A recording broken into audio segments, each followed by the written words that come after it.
Hello guys, তোমরা সবাই কেমন আছো? And welcome to my another video. তো আজ আমরা চলে যাব মায়াপুর ইস্কন মন্দিরে।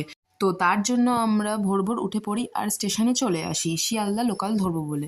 যেহেতু কৃষ্ণনগর অনেকটাই দূরে, তো আমাদের অনেক ভোরবেলায় উঠতে হয়েছে 3টের দিকে।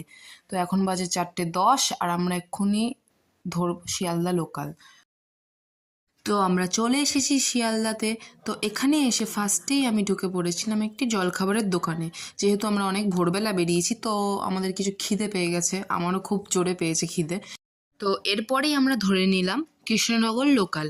মোট 28টা স্টেশনের পরে আসবে কৃষ্ণনগর সিটি জংশন, আর সেখানেই আমাদের নামতে হবে। তো আমি চলে এসেছি কৃষ্ণনগর সিটি জংশনে। তো এখান থেকে আমি সোজা চলে গেছিলাম লুচির দোকানে, যেহেতু আমার খুব জোরে খিদে পেয়েছিল, আর এখানে লুচি আমার ভীষণ ফেভারিট। তো দেখো তোমরা, কাকু খুব সুন্দর করে আমাকে লুচি সার্ভ করে দিয়েছে। তো সেখান থেকে আমরা ধরে নিয়েছিলাম টোটো, মায়াপুর ইস্কন মন্দির যাবো। যেহেতু আমরা হোটেল বুক করে আসিনি, তো আমরা 9টার মধ্যেই ইস্কন মন্দিরে ঢুকে গেছিলাম। তো সেখানে গিয়ে ফার্স্টে আমরা হোটেল বুক করে নিয়েছি। দেন আমরা চলে গেছিলাম মন্দিরে। মন্দিরে আমরা টিকিট কাটার জন্য লাইনে দাঁড়িয়ে পড়েছি। আর বলে রাখি, এখানে 3টে ক্যাটাগরিতে প্রসাদ পাওয়া যায়: গদা ভবন, সুলভ ভবন আর গীতা ভবন। তো আমরা গীতা ভবনের কার্ড কেটে নিয়েছিলাম। যেহেতু আমি ব্লগ বানাচ্ছি, তো ফোনটা আমার হাতেই ছিল, তাই আমাদের মন্দিরের ভেতরে ঢুকতে দেয়নি। তো আমরা সোজাই চলে গেছিলাম গীতা ভবনের দিকে। বন্ধুরা, তোমাদের বলে রাখি, এই গীতা ভবনের ভেতর দিয়ে যাওয়ার সময় খুব সুন্দর সুন্দর গোপী ড্রেসের দোকান পাবে। তো আমরা চলে এসেছি গীতা ভবনের জায়গায়, তো যেখানে আমাদের লাইন দিতে হবে এবারে। এখনো এখানে ভিড় হওয়া শুরু হয়নি, কিন্তু কিছুক্ষণ পরই এখানে বহুত ভিড় হয়ে যাবে, কারণ 10,000-এর বেশি লোক এখানে খেতে আসবে। তো আমরা লাইন দিয়ে ফেলেছি, এবারে আমরা আস্তে আস্তে ভেতরে প্রবেশ করব। তো বন্ধুরা, আমরা ঢুকে পড়েছি ভেতরে। তোমরা দেখতেই পাচ্ছ এখানে যে অনেক থালা আর গ্লাস রাখা আছে, যেহেতু ওখানে 10,000-এর বেশি ভক্ত আসবে প্রসাদ গ্রহণ করতে। তো আমরাও প্রসাদ গ্রহণের জন্য বসে পড়েছি লাইনে। তো দেখো তোমরা, এখানে কত ভক্ত ভগবানের প্রসাদ গ্রহণের জন্য এসেছে। তো আমি তোমাদের আগেই বলেছিলাম এখানে 10,000-এর বেশি লোক আসে, মাঝে মাঝে 20,000-এরও বেশি লোক আসে। তো তোমরাও আসবে এখানে প্রসাদ গ্রহণ করতে। এই মায়াপুর জায়গাটি খুবই সুন্দর জায়গা, আর তোমাদের ভক্তি বাড়বে। কি বলছিস?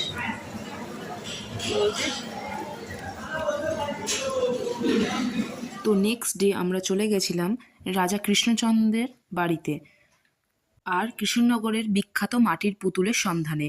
যেহেতু কৃষ্ণনগর বিখ্যাতই হচ্ছে মাটির পুতুলের জন্য, তাই আমরা সেখানেই রওনা দিয়েছি। রাজবাড়িতে চলে এসেছি গাইজ, কিন্তু রাজবাড়ির এই একটা গেট আর ওইখানে একটা গেট, কিন্তু বাকিতে তো কিছুই নেই। কিন্তু এই মায়াপুরে রাজবাড়ি বলছে ওই গোপাল ভাঁড়ের রাজা কৃষ্ণচন্দ্রের রাজবাড়ি, কিন্তু কি রাজার বাড়ি এখানে, শুধু শুধু চলে আসলাম। আমরা চলে তো এসেছি কৃষ্ণচন্দ্রের বাড়িতে, অর্থাৎ রাজপ্রাসাদের সামনে। তো তেমন কিছু এখানে দেখার নেই, এটি একবারে একটি ভঙ্গুর স্থান হিসেবে হয়ে রয়েছে। ও ঢুকতেও দিচ্ছে না, ভেতরে আদৌ কিছু আছে নাকি? এটা হলো দরজা।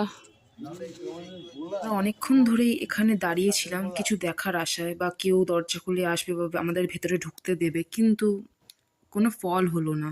কেউই আমাদের ঢুকতে দিচ্ছে না বা আসছে না। শুধু এখানে ধুধু মাঠ, আর সেরম কিছুই নেই এখানে।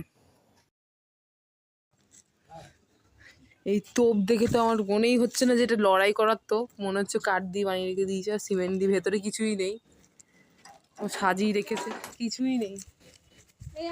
কেমন কেমন লাগছে বল, কেমন লাগছে? এখানে এসে অনেক কিছুই দেখার আশা বোন করেছিল, কিন্তু কিছুই সেরম দেখতে পায়নি বলে ওর মুখটা নেমে গেছে। আর ভাইও এদিকে অনেক লাফাঝাপা করছে কিছু দেখবে বলে। মালিকগুলো নড়ানড়ি করছে। এ ভাই চলে আয়। তো ভাইও খুব আশা করেছিল রাজা কৃষ্ণচন্দ্রের বাড়ি দেখবে বলে, কিন্তু দেখতে পাইনি বলে দেখো কীরকম লাফালাফি করছে। তো আমিও একটু চেষ্টা করেছিলাম দরজার ফাঁক দিয়ে কিছু দেখতে পাইনি কি, এই শুধু এইটুকুনি দেখা ছাড়া আর কিছুই দেখতে পাইনি। শুধু এখানে এই ফুলগুলি দেখার আছে, যেগুলো খুব সুন্দর। এই গাইস আমরা এখানে শুধু শুধু চলে এসেছি, ব্যাড লাক, ভাড়া দিয়ে, তাও আবার 300 টাকা। গাইস যাবো এবার কৃষ্ণনগরে, মাটির পুতুল যেখানে পাওয়া যায় সেখানে যাবো আমরা এবারে। তো আমরা সবাই চলে যাচ্ছি। আর একটা গেট যেটা সামনে ছিল, আর পেছনে ওইটা যেটা দেখালাম এতক্ষণ আগে। তো আমরা এবার চলে যাবো টোটো ধরে। মাটির পুতুল যেখানে বানানো হয় সেই পাড়াটাতে চলে এসেছি, কিন্তু এখানে সেরকম কিছুই এখন দেখা যাচ্ছে না।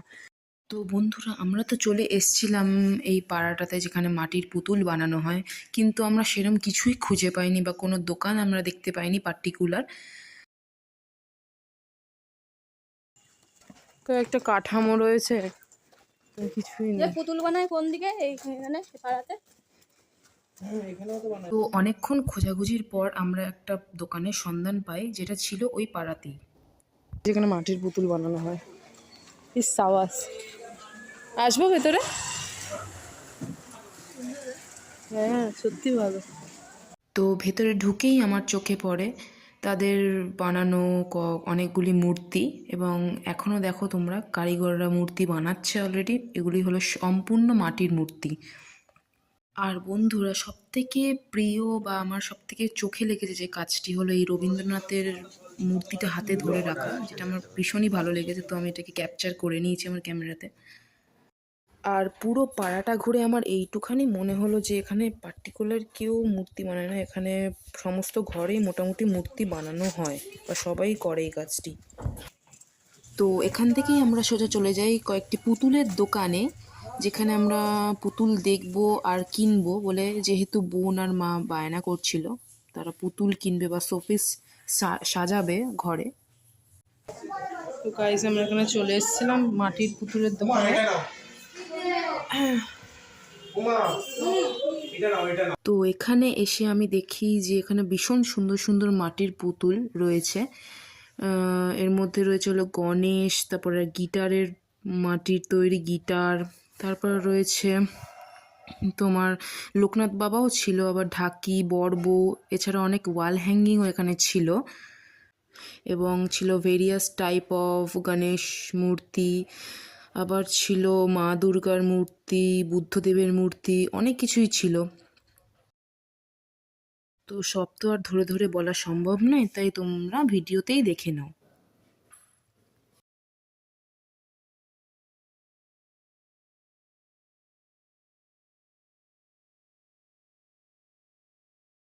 তো এখান থেকে জিনিস কিনে আমরা হোটেলে চলে যাই, আর কালকে আমাদের টিকিট কাটা আছে ট্রেনের, তো কালকে আমরা বাড়ি ফিরবো। তো তোমাদের সবাইকে অনেক অনেক ধন্যবাদ আমার ভিডিওটা পুরো দেখার জন্য। আর তোমরা কমেন্টে জানাবে যে তোমাদের ভিডিওটা কেমন লাগলো, আর আমার চ্যানেলকে সাবস্ক্রাইব করে দাও আর লাইক করে দাও। তো দেখা হচ্ছে পরের ভিডিওতে। টাটা।